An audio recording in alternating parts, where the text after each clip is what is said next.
Bismillahirrahmanirrahim. Assalamu alaikum wa rahmatullahi ta'ala wa barakatuh. Monsieur le Président de l'Assemblée nationale, merci. Je vais aller très vite. Monsieur le Président du Conseil économique et social et environnemental, Monsieur le Premier ministre, Mesdames et Messieurs, chers collègues ministres, Mesdames et Messieurs, il m'échoit aujourd'hui la redoutable tâche de partager avec vous le bilan de son Excellence Macky Sall pendant les 12 années dans le secteur de la santé. Ceux qui me connaissent savent que j'ai passé plus de 30 ans dans ce système et que je dois pouvoir en parler et pouvoir mesurer les résultats. Le ministre Diouf Sarr ou le ministre Modou Diagne Fada, qui ont tous été ministres de la Santé, auraient pu faire cette présentation que je vais essayer de résumer parce qu'il est assez difficile de parler de tout le secteur et de l'équité sociale et territoriale.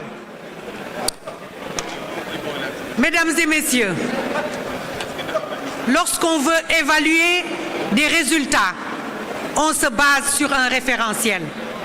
Et ce référentiel, nous l'avons eu. C'est le plan Sénégal émergent.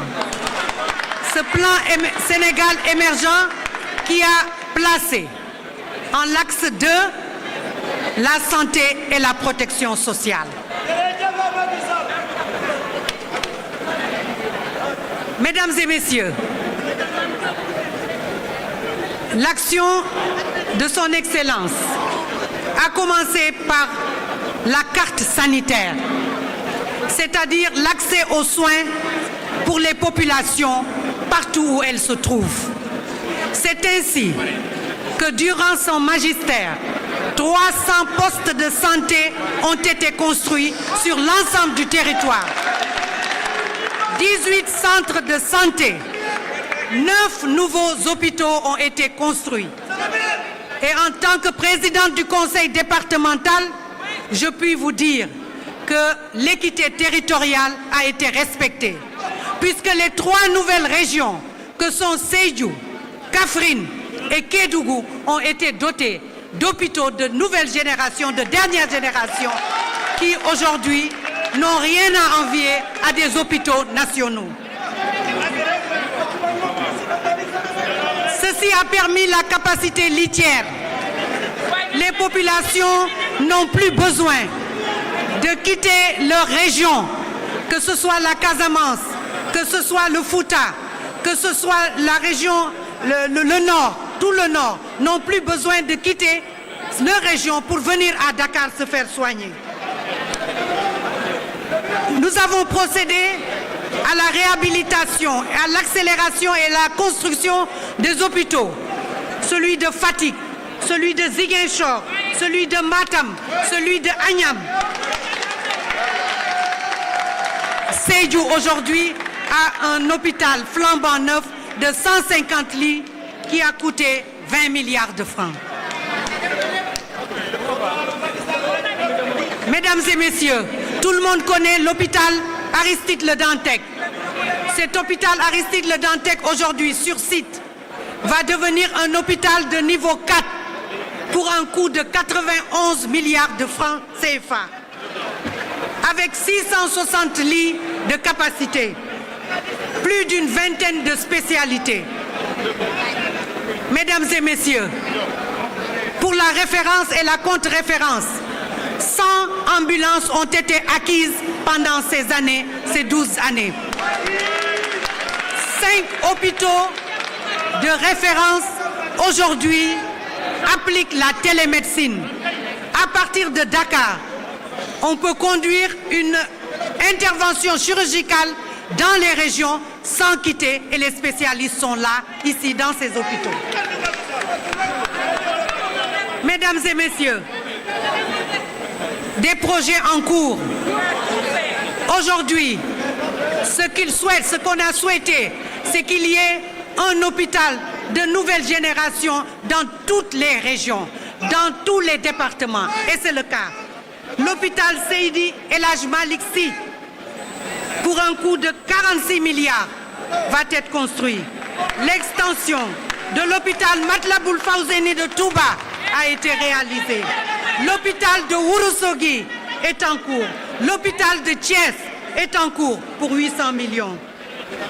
Mesdames et messieurs, connaissant les maladies aujourd'hui, qui sont des maladies chroniques, dont le cancer, un centre international d'oncologie va être construit à Diamniadio pour prendre en charge cette pathologie. Il coûtera 61 milliards de francs CFA. Le service de neurologie, le centre de gériatrie de Fann vont être réhabilités.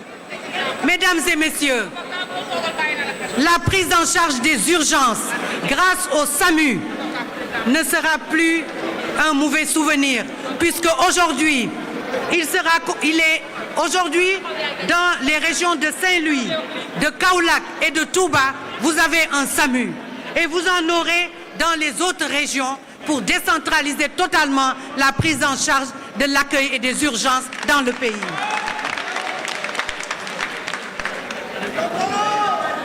Puisque nous n'avons pas beaucoup de temps, mesdames et messieurs, la beauté de ce programme a été la décentralisation. Aujourd'hui, les populations ont un accès géographique assuré, garanti pour les soins de qualité. Et ça, ce n'est plus à prouver. Ndax wax nañ ko weddi gis bokku ci. Un laboratoire de référence a été également construit.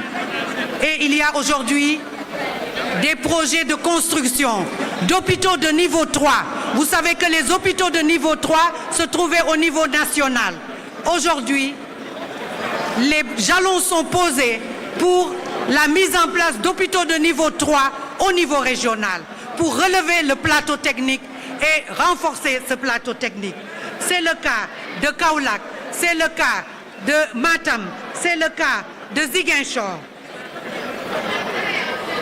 Mesdames et messieurs, des hôpitaux de niveau 3, les projets ont été ficelés pour Mbour, Fatick et Tambacounda.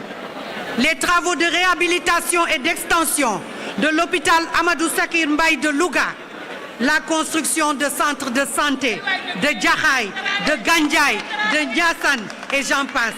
Les centres de santé de Passy et de Sakal.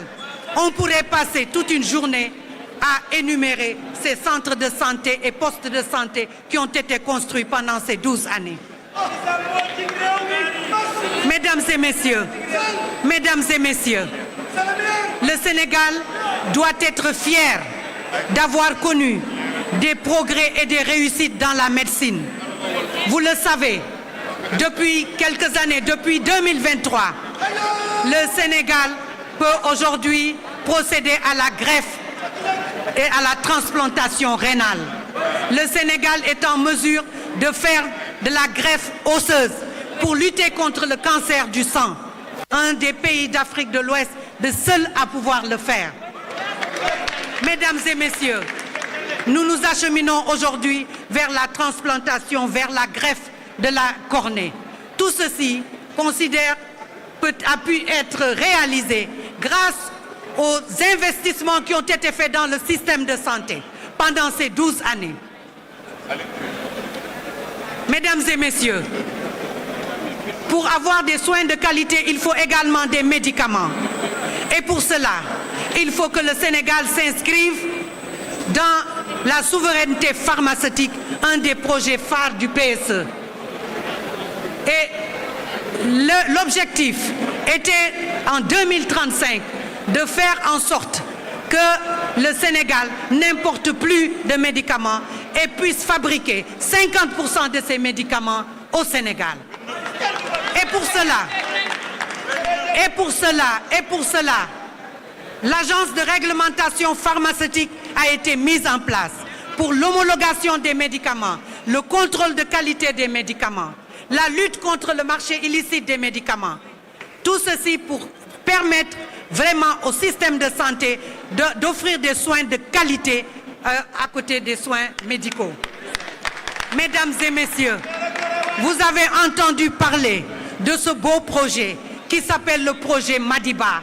Ce projet Madiba qui va nous permettre, grâce à l'Institut Pasteur, de fabriquer des vaccins au Sénégal. Mesdames et messieurs, aujourd'hui, la pharmacie nationale d'approvisionnement a changé de statut. C'est un établissement à caractère industriel.